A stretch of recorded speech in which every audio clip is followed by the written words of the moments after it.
Et dans le secteur de la construction, on va en parler avec la présidente de la Fédération des promoteurs immobiliers, Alexandra François-Cuxac, qui est avec nous au téléphone. Bonjour madame. Oui, bonjour. Bonjour, merci d'être avec nous. Vous avez publié ce matin vos chiffres pour le deuxième trimestre. Ils ne sont pas bons forcément, vous dites chute de quasiment 38% des ventes de logements neufs au deuxième trimestre. C'est malheureusement un résultat qui n'est pas surprenant, sauf que vous dites, on n'en est qu'au début de la catastrophe. Les mois, les années à venir s'annoncent très très difficiles. Pourquoi, madame François-Cuxac? Oui, parce que notre secteur du logement neuf était déjà très mal orienté avant la crise du Covid. Il avait été ralenti par le calendrier électoral, les élections municipales. Donc finalement, depuis 12 mois, quand on fait les comptes, on s'aperçoit qu'on a perdu 50 000 logements qui n'ont pas été autorisés en permis de construire.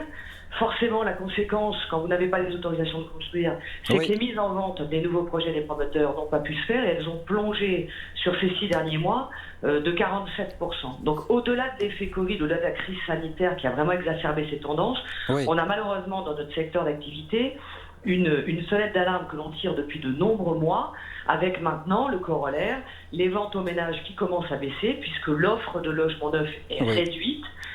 Et ce qui est dommage, c'est que la demande reste forte. On a dans nos bureaux de vente beaucoup de gens qui veulent changer de logement et acheter un logement neuf. Mais vous nous dites effectivement, la crise, le Covid n'explique pas tout. Il y a eu effectivement des élections municipales, des permis de construire qui n'ont pas été délivrés, des équipes municipales qui ont changé, des maires écolos qui sont arrivés ou autres, pas forcément écolos, et qui ont changé un petit peu de philosophie.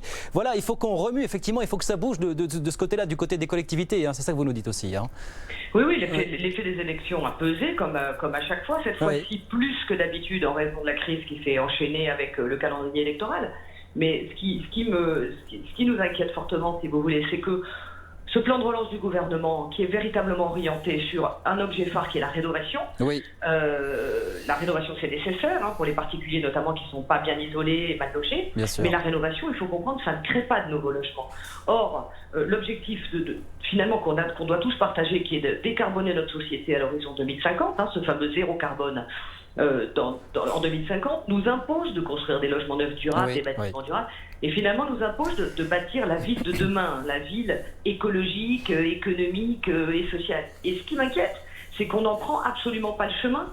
C'est-à-dire que aujourd'hui, le gouvernement n'embarque pas l'ensemble de nos territoires dans une volonté de construire, à la fois de soutenir une filière qui souffre dans cette période économiquement difficile, mais surtout ne comprend pas l'urgence qu'il y a à ne pas tomber comme ça en dessous de la barre des 200 000 logements, alors qu'il nous en faut 400 000. Il y a l'État qui ne réagit pas, il y a les permis de construire qui ne reviennent pas, qui ne sont pas assez délivrés assez rapidement. Et puis, c'est quelque chose que vous exprimez longtemps, il y a le fait que les banques ont resserré les conditions d'octroi du crédit immobilier. Et là, on vient d'avoir une réunion du Haut Conseil de stabilité publique, des finances publiques, qui nous dit on n'assouplit pas les règles sur les banques. C'est-à-dire que ce que nous avons décidé il y a ça quasiment un an reste en vigueur. C'est-à-dire plus de prêts de plus de 25 ans et un apport limité à 33% du revenu. Apparemment, là, ce matin, on nous dit, pour l'instant, on ne change pas les règles. Or, pour vous, c'est peut-être une urgence, j'imagine.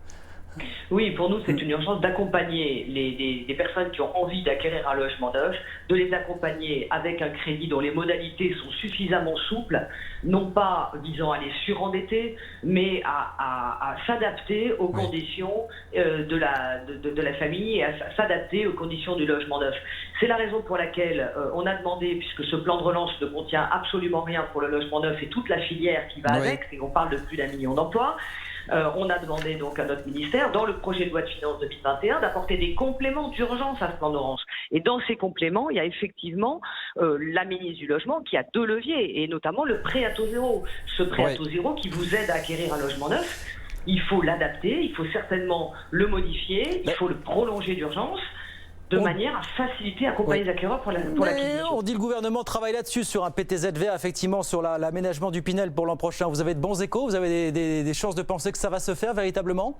Écoutez, on a une réunion au ministère vendredi qui est programmée, c'est-à-dire demain. J'ose espérer que sur cette question des ménages acquéreurs et sur la question du prolongement du dispositif Pinel, qui produit aussi du logement locatif conventionné, à des plafonds de ressources et de loyers tout à fait raisonnables, que ces deux dispositifs seront annoncés comme étant prolongés d'1 ou 2 ans, et surtout que le PTZ sera adapté pour compenser ces mesures que les banques sont obligées de prendre. Les banques, ce ne sont pas les banques françaises. On sait bien sûr qu'on a une gouvernance européenne, donc les banques pourront l'assouplir si les mécanismes type prêt à taux zéro le sont également. Donc je crois que tout le monde se tient la main et il faut absolument qu'au plus haut niveau de l'État, on se mobilise pour construire cette ville durable, abordable pour les gens, qui va procurer du bien-être et qui va procurer aussi... comment dire, qui va tenir compte de nos aspirations d'aujourd'hui post-Covid. Bien, écoutez, en tout cas, on vous souhaite d'avoir obtenu satisfaction, car vous le dites, en l'état actuel des choses, la catastrophe est devant nous. Ce sont peut-être des années difficiles qui nous attendent. Merci beaucoup. Merci Alexandra François-Cuxec. Merci, présidente de la Fédération des promoteurs immobiliers, avec nous sur BFM Business.